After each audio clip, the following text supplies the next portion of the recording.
Um, as I said, there was a lot of arty-fire yesterday. Probably it was rocket attack, grad firing last night. A lot of it. But since morning, it has been calm.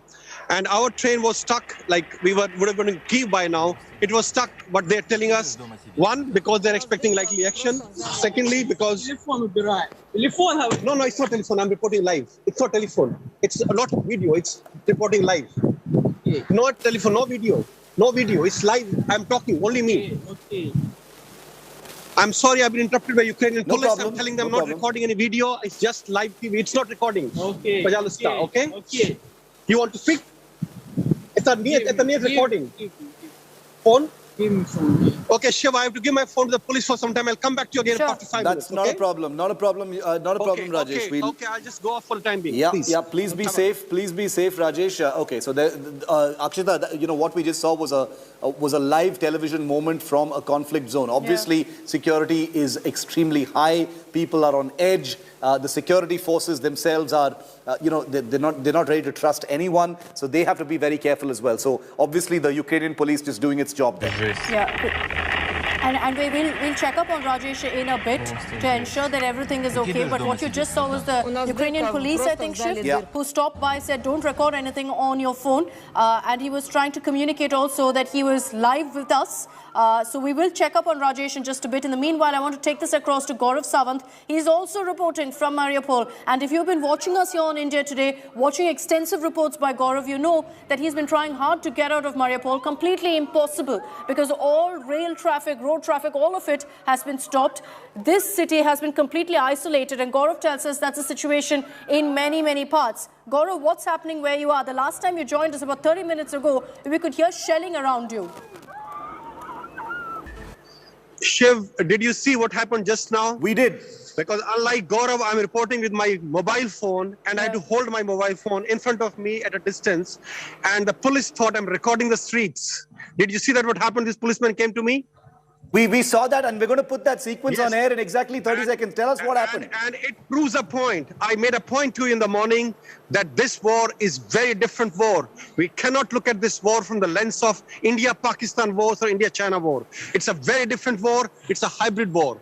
Why these police people stopped was because they thought I'm filming the road, a normal road, which we have been filming every day. Because they fear that militia has infiltrated. They are not in uniforms. They're not carrying weapons. You cannot identify them. They speak the same language.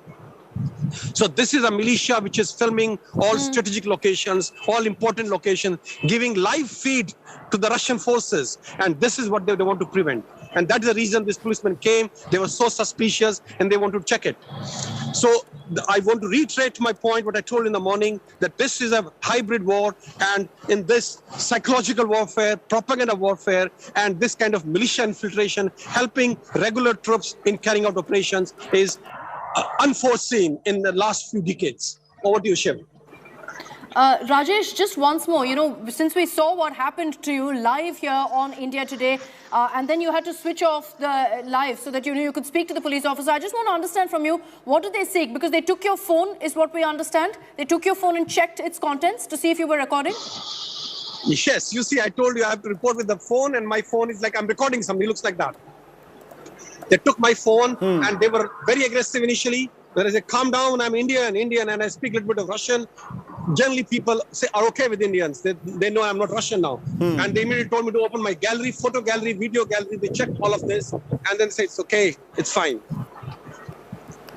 Okay. So we're going to play out that sequence. Rajesh was live with us, Shiv, when this played out, where he was stopped by a police official, Ukrainian police officer, who wanted to check his phone, asked him if he was recording footage of empty streets, mind you, that Rajesh was showing us on live, and then they checked his phone, and he's back live with us right now. It's, Rajesh, people are on edge, obviously. One can't blame them. Obviously, this is a country at war. Like you said, there's so much going on that nobody wants to take any chances. I'm guessing we're going to see much more of that.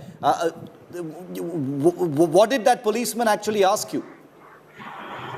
Look, Shiv, everybody's on edge here. Yeah. This is a town which is just 8 kilometers away from the front line.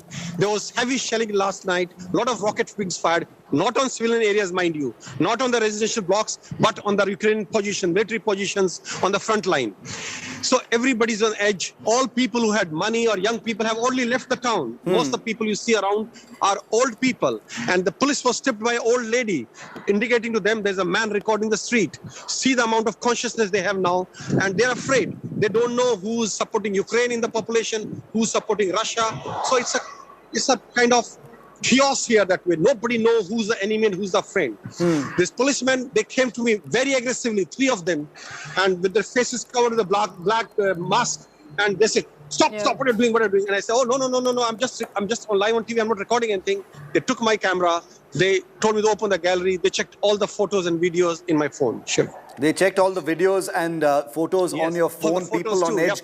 Yeah, not something that's entirely beyond imagination, because people are on edge, people are tense. There's a lot of distrust, between persons right now. Are you seeing that as well among citizens, Rajesh? Look, our interaction, this is a very small town, Shiv. Yeah. This is a town which was built again around basically 2 steel factories and the people who were working initially. It's also a small port, so not too many people here. But I can tell you, young people are a bit scared. Old people look very resolute. All these people who have seen wars in the past, they are like hardened people, as if they're all soldiers in a way. Old women, old men, they don't look so scared, and they look very security conscious. I'm amazed at these people, their spirit. As an Indian, I'm really amazed. I wish we had something like that in our country as well. They look resolute, and they're not living, and this is an old woman, probably 80-year-old, who tipped the police against me, that probably somebody's recording this. Imagine the kind of consciousness they have, the readiness they have, and they look resolute. These are the people, these old people. I'm sure I don't know about the young people. These are the old people who will fight till the end. That spirit is something that we've been talking about, Shiv. Almost every Ukrainian we've spoke to, they've said that no matter how old we are, our families are, we're out there to fight Russia as well. And I think based on what happened to Rajesh also, I think that would explain largely why the streets in places like Mariupol are so empty. People want to avoid any sort of confrontation. Am I right, Rajesh? And that's why perhaps they're all staying indoors. They know that this situation right now is very volatile, that this could in fact go anyway, and they could face what you just faced. This is advisory from the government as well, which has advised people to stay indoors. Even in the metropolis like Kyiv and other big cities, Odessa is already under Russian control now. All the shops, everything is closed except for one odd grocery shop here and there, and the pharmacies. Everything is closed as it is, and this is as per government orders. Not many people out, people are afraid, people are in panic. And they have a system here in Russia and Ukraine. All people have an apartment in the city, and they have a small, they call dacha, somewhere in the village side, where they grow vegetables. A lot of people from big cities have already moved to their dachas because they fear that the cities will be targeted by the Air Force, by the missiles, by the rockets. And that's the reason they have moved out to the dachas right now. Over to you. Rajesh, by when do you think you're going to be able to get out of Mariupol? That train's still not moving. The situation is still tense. You're kilometers away. Okay, Rajesh, we've got that sequence of when your phone was snatched by that policeman. I want to just play that out. It's on our screen right now. Take us through precisely what happened, step by step, Rajesh. Reporting live. I was reporting, and I was live with you, and I do not have a TV camera. I'm doing it from my phone. Yeah. So I have to hold my phone in my hand, in front of my face, and to an outsider, it will appear as if I'm recording something. And there was an old woman who tried to follow me for some time, so I walked fast because I was live on TV. I didn't want to be interrupted. And then she tipped these 3 policemen. They came in a car, stopped suddenly, and aggressively moved towards me and told me to stop and asked for my phone. And I said, I'm sorry, I'm not recording anything. I'm just live on TV and I'm not recording anything. They just told me to give my phone to them. And then I had to give my phone to them. They checked my gallery, all my photos, all videos, and then told them I'm an Indian journalist and I'm with Ukraine. I'm not against you and I'm not recording anything. And then they smiled, said, okay, and gave it back to me. Rajesh, just stay with us because we want to play out that sequence. You told us exactly what's happened in great detail. Let's play out that moment. Rajesh was live with us when this happened. Video is reaction. Secondly, because Telephone will be right. Telephone have No, it's not telephone. I'm reporting live. It's not telephone. It's not video. It's reporting live. okay. Not telephone, no video. No video. It's live. I'm talking, only me. Okay. I'm sorry, I've been interrupted by Ukrainian police. I'm telling them not recording any video. It's just live TV. It's not recording. Okay. Pajalista, okay? Okay. You want to speak? It's a near recording. Give me Phone? phone. Okay, Shiva, I have to give my phone to the police for some time. I'll come back to you again after 5 minutes, okay? Okay. I'll just go off for the time being. Please, have a look. Okay. Video reaction. Secondly, because... Telephone will be right. Telephone have No, it's not telephone. I'm reporting live. It's not telephone. It's not video. It's reporting live. okay. Not telephone, no video. No video. It's live. I'm talking, only me. Okay. Rajesh, one final question before we let you go for just this moment. The tensions kilometers from where you are appear to be unchanged right now. Even though it's calm in the city of Mariupol itself, it does look like there is shelling and rocket fire possibly happening not very far from your location. The journey from Mariupol to Kiev as well is being looked at as possibly risky because there is fighting happening on the way as well. And that's why you're stuck. Do you see this situation changing soon? Look, Shiv, I don't want to create panic in the parents whose children are studying here. There is no such danger on the roads. Cars are moving. Intercity movement is happening in private cars, in taxis. And now these people, the railway people, have arranged for buses for these passengers to be taken to Dnipro by bus from here, which is about 4 hours distance and the biggest train station in Ukraine. And from there, they'll get another train to move to Kyiv. So please, I do not want to spread this panic amongst the parents who are watching your channel right now and whose children are studying in Ukraine. Intercity movement is very much possible. There is no bombardment going on the roads and people are moving smoothly. Nobody has been killed on the road so far. So students can move. They can move from wherever they are in smaller towns to Kyiv or to the cities designated by Indian Embassy. Everything is possible. The buses are going now. They will take the passengers to Dnipro and these passengers will get another train to take them to Kyiv very soon. Shiv. Rajesh, stay safe, my friend. Thank you very much for being with me. We'll keep connecting with you. I want to take our viewers straight now. To an image that's just been tweeted by Member of Parliament from Ukraine, Kira Rudik. And she joins us live now. I want to put that image on air that Kira Rudik has just put on her social media. I want to point our cameras at that picture on the screen. Give me that image in the next 10 seconds. We have Kira Rudik, who's a member of parliament from the Ukrainian Congress with us live. Kira, thank you very much for speaking to us. This image of you holding a Kalashnikov rifle has gone viral. You've told people that you've learned how to use a Kalashnikov and prepare to bear arms. It sounds surreal, as just a few days ago, it would never come to my mind. Our women will protect our soil the same way as our men. Go Ukraine. Kira, what's going through your mind? Tell us about what you were thinking when you picked up this weapon. This video, this picture has gone viral. I was very, very angry when the war started. I am still very angry because I don't understand how the neighbor country and Putin can deny Ukraine the right to exist. And I'm very angry that I have to maybe leave my town and that my family is threatened and that we all we are all put under the threat just because the crazy dictator is telling us so. And that's why I decided I want to bear arms. I want to stay here in Kiev, and I'm staying here. I'm protecting my family, and I'm organizing the resistance group that is fighting Russians on our streets because they need to go back to where they came from our soil, because we are an independent country and we will protect our sovereignty no matter what. Because I want my children to live in Ukraine that I'm building for them, not some Vladimir Putin. Kira, is this the first time that you've picked up a weapon? You've said something like this would never cross your mind before this. Is this the first time that you picked up a Kalashnikov rifle? Yes. This is the first time I ever picked any weapon. What did you do with the weapon? Are you training to use that weapon right now? You've put out this picture which has inspired a lot of people. What did you do with the weapon? Are you training how to use it now? Yes, I'm training along with my troop. We are training to be able to use it and to protect ourselves against Russian soldiers.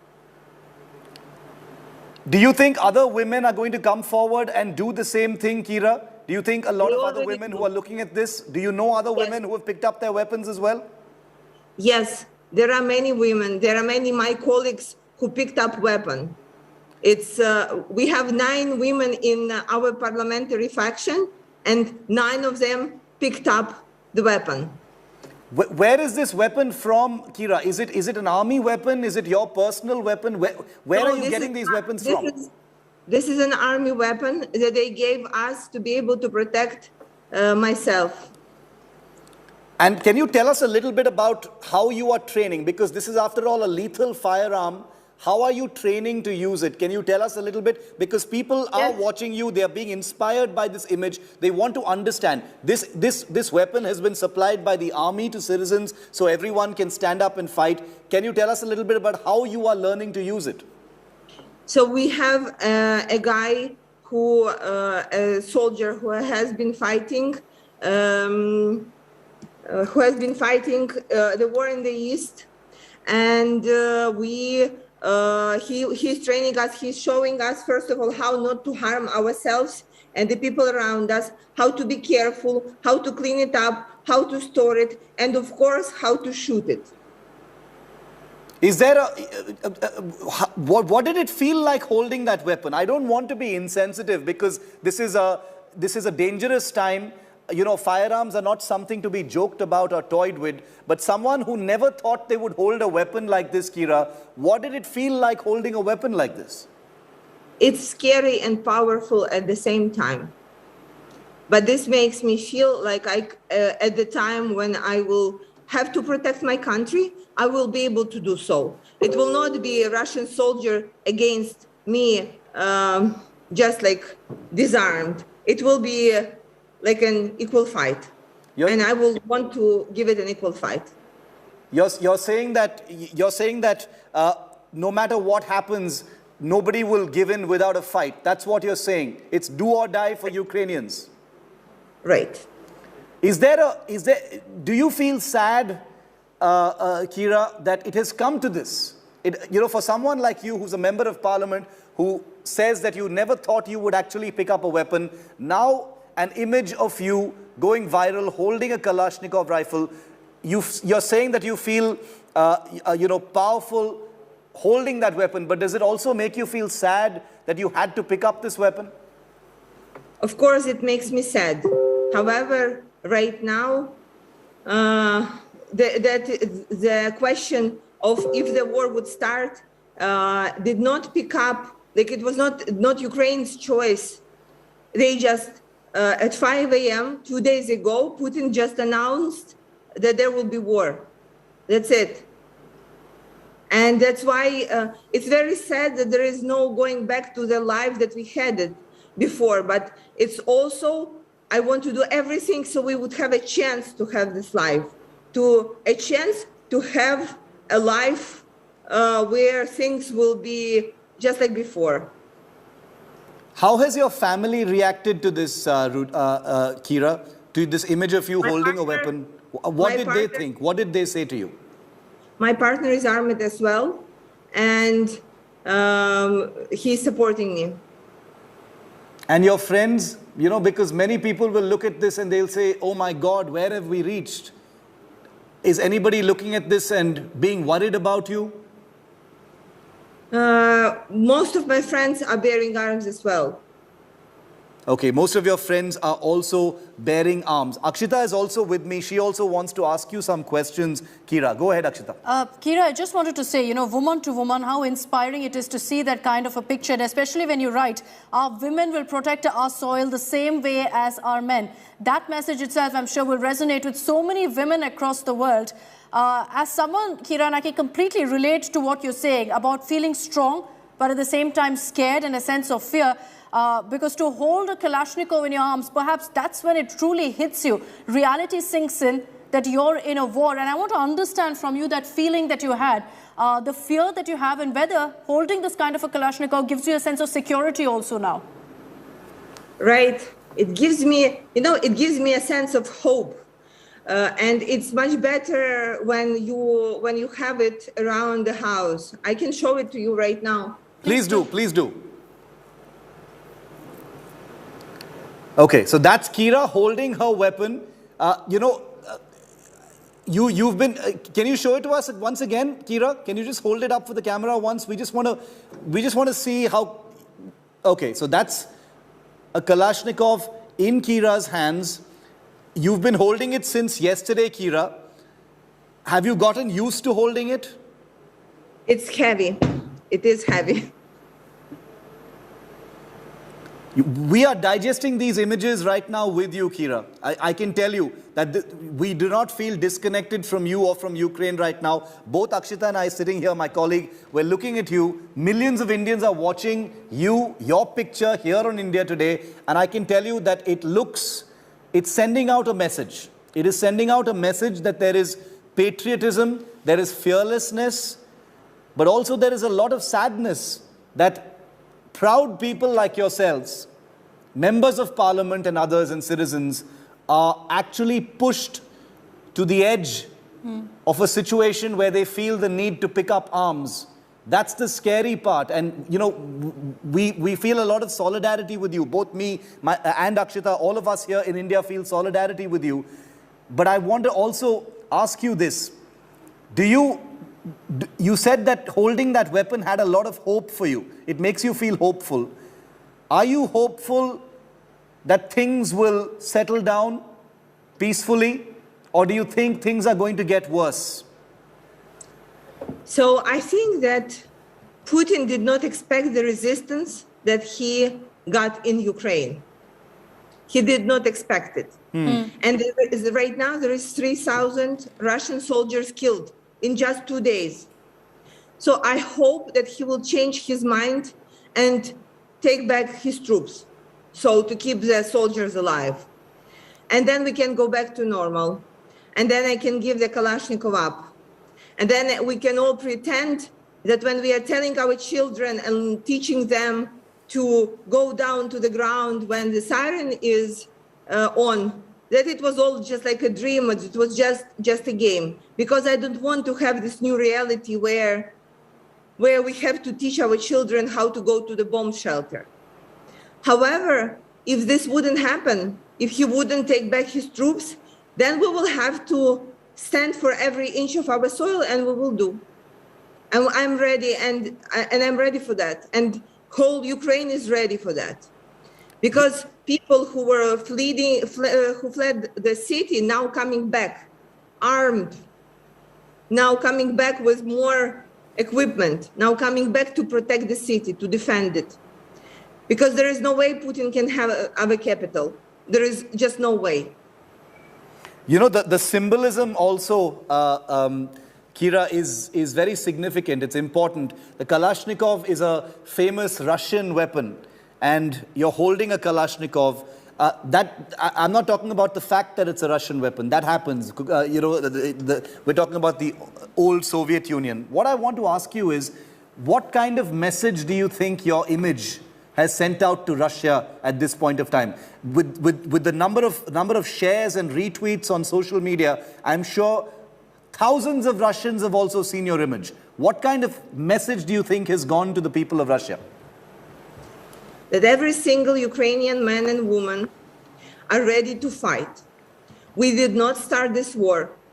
We were peaceful people who were just living their lives in their country, not threatening anybody, just working our daily lives and moving to the better life for us and ourselves and our children. And then the enemy came in. And people like myself, who were not ever supposed to bear arms in their life, now have to stand up and fight. Fight for what we believe in. Fight men and women shoulder to shoulder. Fight old and young shoulder to shoulder. Not to conquer anything, not to take something from people, but to protect what is ours, our freedom, our country, and our nation. And this is what we will do, all like one. Kira, your message, I'm sure, is resonating across the world, and that image of you holding up the Kalashnikov for us is something that is seared in our heads right now, something that we will remember about this particular conflict and war and what it's done to so many people, so many women. A parliamentarian right now holding a Kalashnikov for her safety, for her family's safety, for her country's safety. I want to understand from you, Kira, also, where are you right now? How are you ensuring, you and your family are safe? You've got a Kalashnikov with you, but every time you hear a siren going off, every time you hear bombing and shelling, what's going through your head? How are you keeping yourself safe? So we live in a house, and we have stairs where I used to keep all my shoes, shoe boxes, right? Yeah, like a shoe cupboard. That you put under the stairs because this is the only place where they can be. And I had to remove all of that junk. And this is where I put my yoga mat. And then my family and myself, then we go under the stairs when the siren is on. And we wait until the siren is off. We listen to the shells. And sometimes we pray, sometimes we sing songs, sometimes we fool around, and sometimes we sleep. And then we go back like things didn't happen. I'm still, so last time we were playing a game, how many shoe boxes could have been here if I organized them correctly? So, this is so surreal for us, for a peaceful country. I can imagine. Have it happening right now. That your mind has just to deal with it different ways. Kira, if you don't mind me asking, how old are your children? And you've got a gun, you've got a Kalashnikov in the house now. How do you keep their spirits up? Because that perhaps would also hit them that, look, there's a war going on. So I'm not public about my family at all. Sure. So I would prefer not to answer this, but I'm very scared. I can tell you a different story. Let me tell you. So sure. I read this on the internet that instead of telling kids that you have to go down to the ground, you call it a turtle game. So that you have to go on your belly, open your mouth, and close your ears, because you pretend that you're a turtle. And we pretend that we are turtles many times. My God. I hope, Kira, and I'm sure you're hoping as well, that you don't need to pick up that weapon and fire it in anger. I hope, I know, can you confirm that for us, that you don't want to, you're hoping that you don't need to use that weapon. The fact that you've picked it up is bad enough, for someone who never needed to pick up a weapon, but you're hoping you never need to use it. Yeah. I really hope that at some point I will have to just return it back to where I took it and just said, thank God I never needed it. Kira Rudik, it's, you used the word surreal just now.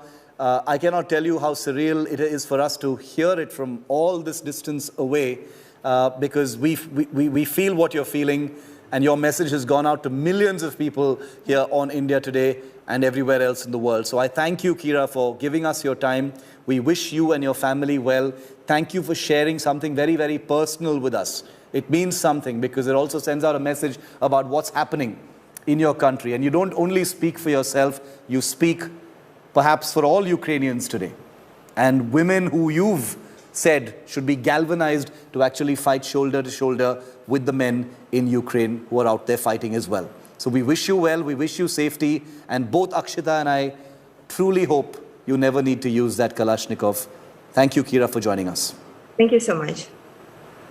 Thank you. So, we're all personally touched, Shiv, by that conversation. I think very often it's these kind of conversations that really hit you and what we're up against as a world, as the human race, really, that a parliamentarian, a woman just like any of us, is forced to pick up a Kalashnikov to protect her family. And the kind of stories she told us about how she's trying to shield her children, the stories she's having to tell them to spread positivity and hope in these extremely dark times. Those stories really, truly numbing there. And we're going to continue getting you more such voices here on India Today. As in fact we try to move on from that very, very stirring conversation and get you more voices from the ground, I also want to introduce our other guest with us on this broadcast. Dr. Hannah Shelest is with us, Director of Security Programs of Foreign Policy Council. Dr. Shelest, thank you for staying on with us for so long. I'm not sure if you had a chance to listen to the conversation that we just had with one of the parliamentarians from Ukraine, with Kira. And you know, it's hit us so much about how Ukraine right now is coming together as one. All of you have come together saying that, look, we're not going to let this be a walkover for Russia. Yes, surely. I heard perfectly what Kira said, and I'm following what she's doing because I know many of the members of parliament who yesterday took the weapons in Kiev, but also know a lot of people, just regular Ukrainians, who joined territorial defense all around the country. It seems to me that this unity surprised the world, but not Ukraine. And one of the reasons was that for many years, the Russian Federation tried to impose a narrative that Ukraine is a divided country. That their policy being based on this, they tried to present that east and west of country as something very different. And it seems to me that was their biggest underestimation, because from the very first day of the Russian military build-up, especially when the open aggression started, Ukraine united despite the political differences, religious differences, or any even ethnic groups, because predominantly Ukraine is Ukrainian, but we have very big ethnic groups of Moldovan, Romanian, Bulgarian, Hungarian, Polish, Jewish, Armenian, and all of them are now supporting.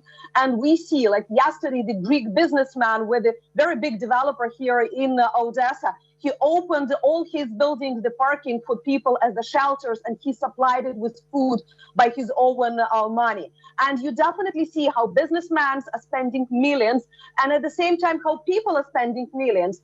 For you just to imagine, only yesterday, around $3 million being raised only by one charity from just Ukrainians who've been transferring money for the armed forces. Not speaking about the big business or other organizations that gave charity support. That's just what you can do in your mobile banking for 30 seconds, and that's how Ukrainians been supporting their armed forces. Dr. Shelest, thank you for joining us. You know, the world is watching Ukraine, and there are so many of these stories of Ukrainians rallying together, making it very clear that they're going to ensure that there's a fight back that Russia is going to remember and will not let this be a walkover for Russia. And those stories are something that's truly inspiring. The world is watching you, as I mentioned. Dr. Shelest, thank you very much for joining us here on India Today. We're also getting you reports of what's playing out on the ground here in Ukraine, of what's happening as far as evacuations are concerned for Indian nationals as well as others. There are many Ukrainians also, Shiv, who are currently fleeing from Ukraine, particularly towards other countries like Poland, where Abha is. Abha, really good to see you, my friend. You're on the Ukraine-Poland border, western part of a war-torn country. I hope you're doing okay. You've had a long journey there. What's the situation? You've been speaking to many of those people. We're going to put those pictures on air as well, Abha. Incredible. You're in the conflict zone now at a time when there's a crisis unfolding. Thanks, Shiv. Yes, it's been a journey getting here. Where I am right now is Medica. Medica is at the border of Poland and Ukraine on the western side, like you just said. Yeah. We are on the Polish side. We've been speaking to a whole host of people that have been coming in from Ukraine, pouring in. The Polish, in fact, being incredibly helpful, supportive, trying to do what they can. I want to give you some context as to what's happening on the Ukrainian side. There are queues miles long. People have been having to wait a day to get in. Some of them have been stuck in their cars. Some of them have gotten down and been trying to walk over on foot. And those are also some of the visuals that you might be seeing. And we've been speaking to a whole host of these people. Absolutely tragic. They've left families behind. They've left their men and partners behind to fight in the war. They're completely shaken up, bringing over little kids and other family members and coming to meet friends or any relative that they have on the Polish side. I also have been speaking to several Indians here on ground. I have Sangeet with me right here. Sangeet, tell me, are you waiting for some relatives as well? No, we are part of the contingency of Indian community trying to help out our people coming from the Ukrainian side. I've come from Berlin all the way, traveling for 14 hours, reaching here to help out the Indian community, expecting them to come out any moment. Okay, So and what are you hearing? What's taking them so long? So what I understand from the other side is that the preference has been given to the Ukrainians to foreigners, including Indians, are kept in another. Okay, there's a signal glitch there. We'll get back to Abha. Obviously, she's right there. Okay, Abha, yeah, go ahead. We lost you for a moment. Go ahead, Abha. If you're still there. Yeah. So, no, essentially what's happening is that from Ukraine to come into Medica, to come into the Poland side is taking a very long time because there are scores of cars, trucks, vans, people that have been lining up to get into this side. And that's the problem. They've lost network. They don't have food. They've been there for hours. People on this side are camping out in their cars, waiting to see when they'll come in. Authorities have been sending people. We have been meeting contingencies here, as you just heard from Sanjeev, who are here from from the Indian side. They've traveled in from Berlin, from other parts, from neighboring countries to see what they can do to help. NGOs are here. They've set up relief stalls, whether it be food, whether it be blankets. And of course, those who have relatives are here to greet them as well, to try and see whatever little that they can offer at this stage. But it's quite tragic.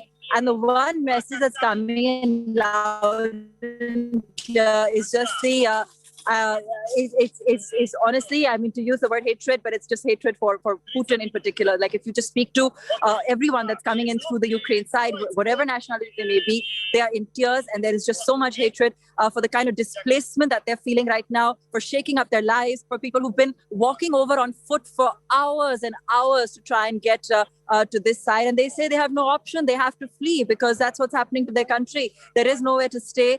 We were looking at perhaps crossing over and going to Lviv, which is the closest town across the border. But we've been... Bit of a problem there with Abha's signal, but Abha reporting for us from the Ukraine-Poland border about the influx of Ukrainians, refugees, all of them trying hard to leave Ukraine, considering how things are unfolding. As promised here on India Today, we're getting you a 360-degree coverage. Every aspect, we've got a reporter out there on the ground covering in these challenging circumstances. Leaving you with these images for 30 seconds. Our rolling coverage continues 30 seconds from now after this very short break. Stay with India Today. You will miss nothing from this unfolding crisis right here with our reporters on the ground. Stay with India Today. Просто жесть. Прикидываешь дома сидеть?